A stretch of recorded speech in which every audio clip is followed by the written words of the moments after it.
This Formula One track is pretty much the superstar of all tracks. This is where legends like Ayrton Senna turned the tarmac into their stage. It's packed with a lot of history, and it's gotten many changes and makeovers over the years.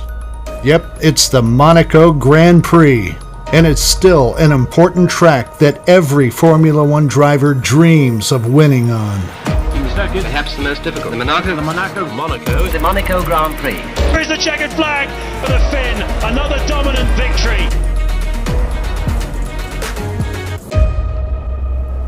Among all the iconic Formula One circuits, let's start by taking a tour of Monaco. Now, it's got to be said that the Monaco Grand Prix, since its inception, has remained the crown jewel of Formula One racing. It's the one event every driver dreams of conquering, but that's no easy feat. The margin for error here is razor thin, making it one of the most challenging races on the calendar. Throughout history, the greatest Formula One drivers have graced this track, experiencing both glory and heartbreak. This legendary circuit, which hosted its first Formula One race in 1950, just after Silverstone, has seen its fair share of action since 1929. It's one of the few remaining man-made circuits where a driver's skill can truly make a difference. Ayrton Senna, one of the sport's legends, claimed victory here a stunning 6 times. It's a one-of-a-kind track that truly tests the mettle of F1 drivers. One big reason why this track is so important in the world of F1 racing is its unique history. So, racing has been a thrilling tradition on the streets of Monaco since as far back as 1929, thanks to the ingenious vision of Anthony Nogues. As a prominent Monaco resident and the general commissioner of the recently rebranded Automobile Club de Monaco, Nogues was determined to put his city on the global racing map. The idea struck Nogues when the ACM faced rejection from the International Federation of Automotive Clubs. They were denied entry because Monaco hadn't hosted any racing events within its borders. Not one to back down from a challenge, Nogues sprang into action. With meticulous planning, he crafted a challenging course that weaves through the heart of Monaco's iconic landmarks. Local racing legend Louis Chiron was quick to throw his support behind Nogues' ambitious plan. And this is where things got interesting. Encouraged by Chiron's endorsement, Nogues presented his vision to Prince Louis II, who immediately recognized its potential. After all, hosting such a prestigious event promised to elevate Monaco's stature on the world stage and attract elite tourists even during the off-season.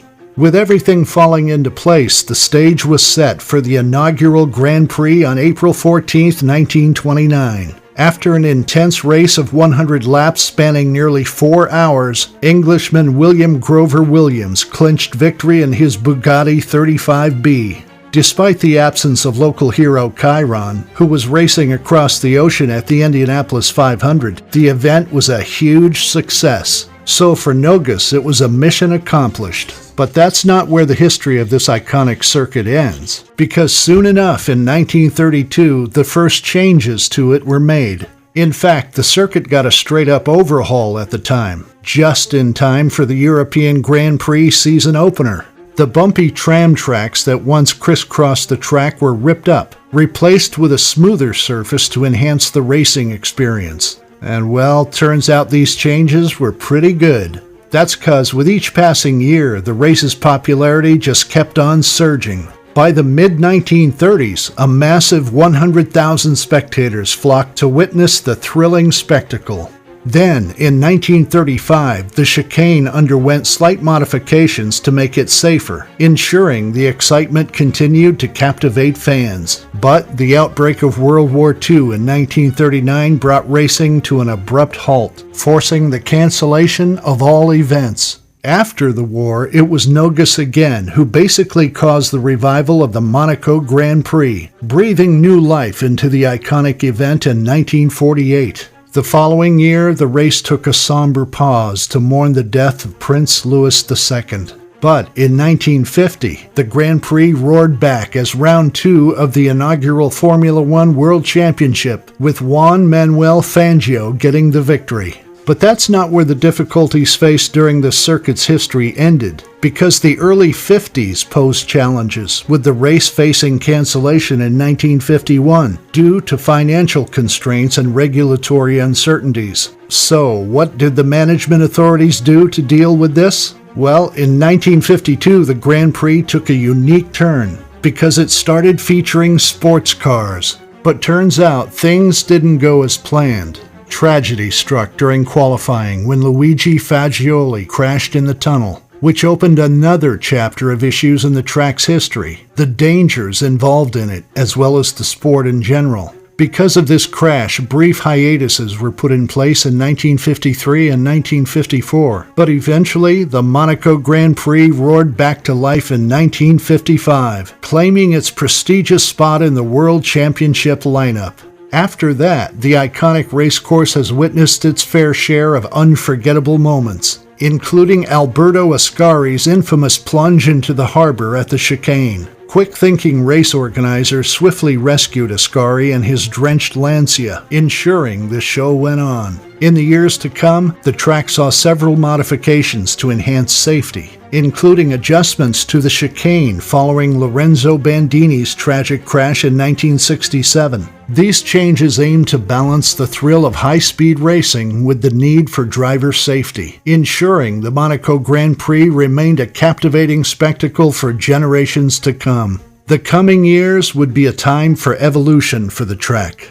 In 1969, a significant safety upgrade took place as Armco barriers were installed at specific spots for the first time ever. These barriers not only enhanced safety, but also gave the circuit a tunnel-like vibe, which made the race a lot more exciting. As the years rolled on, drivers wanted to add in even more safety measures. By 1972, they demanded a permanent barrier to separate the pits from the track. With no space on the start-finish street, a clever solution emerged. A traffic island on Quai des Etats Unis served as the entry point to the pits, access through a new chicane just before Tabac. But the real revolutionary change came in 1973. Out went the old station and tunnel, replaced by a modern hotel complex. Land reclaimed from the sea paved the way for an extension to the circuit, looping around a new outdoor swimming pool.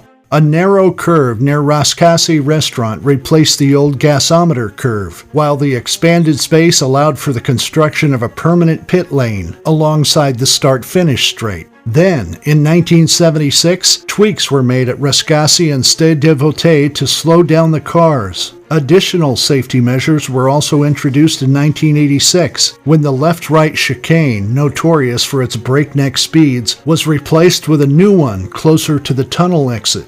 This chicane, carved from reclaimed harbor land, provided some room for error but remained a challenging stretch. And that's not all. In 1997, another upgrade reshaped the original S-bend around the swimming pool. The barriers were pushed back, creating a safer section of the track. This revamped segment was aptly named Virage Louis Chiron, in honor of the 1931 Grand Prix champion and longtime clerk of the course, adding a touch of history to the modernization efforts. And then arrived the 21st century. 2003 really changed things up on the south side of the port, reclaiming 5,000 square meters of land from the sea. They also shifted and redesigned a section of the track near the swimming pool area, making it tighter and slower. Jump to 2014, and they widened the pit lane, giving teams an extra 250 square meters of space. But hey, even with the expansion, those pits are still tight.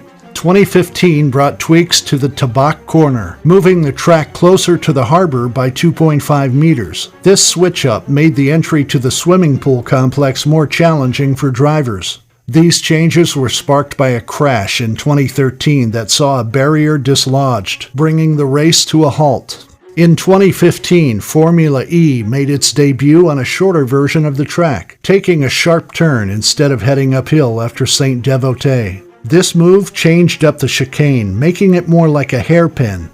Despite the pandemic pausing things in 2020, the Monaco Grand Prix returned with a bang in 2021, hosting its iconic race alongside Formula E and Formula One events. Formula E initially planned to use a faster corner, but they had to scrap that idea due to logistical issues. Instead, they tackled the full Grand Prix circuit with slight adjustments to the chicane. With so many changes over the years, it's clear the importance of this track really comes from its rich history.